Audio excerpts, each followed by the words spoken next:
Hoy, Messi, anong ginagawa mo dyan? Ha? Nakita mo na nga kung anong ginagawa ko, di ba? Naglalaba ako. Kita mo na nga, bulaklak. Bulaklak ito, gagamitin ko sa akin. Decoration kasi nga magpapasko na next week. Joey, ikaw nakapag-decorate ka na ba?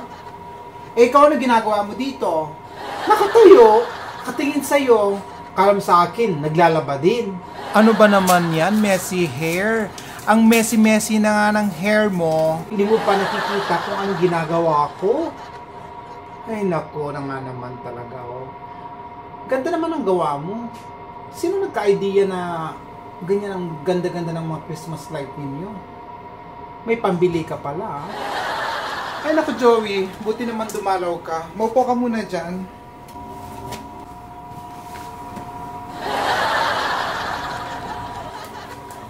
Oh, mukha ka naman stress, Joey. Ano ang problema mo? Oh, kasi may kailangan ako sa'yo. Kaya ako napadaan dito. Ganon? Buti naman napadaan ka. Kasi hihiram sana ako ng pera sa'yo. Ha? Bayaran naman kita sa katapusan.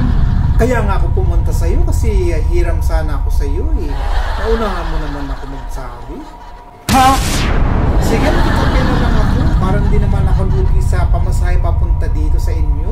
Tubig lang yung available dito sa kwarto namin. Ha? Pwede naman lang kaya yung balbas mo para magkapera ka. Kasi ang haba-haba na eh. Ikaw kaya ang ibenta ko. Inumin mo na yung kape mo. Baka lumamig. Sayang pang mawala yung lasa niyan. Tsaka, libre lang yan. 3 in 1. O bakit may straw yung baso mo? Ginagamitan ko ng straw kasi nga mahaba yung balbas ko.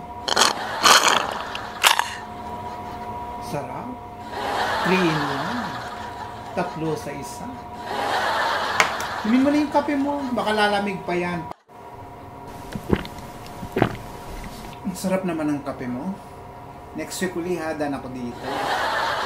Siya nga pala, paano nakapasok, Joey? Nakalock yung gate namin. Hindi mo alam? May susi ako ng gate nyo? Ha? Ha?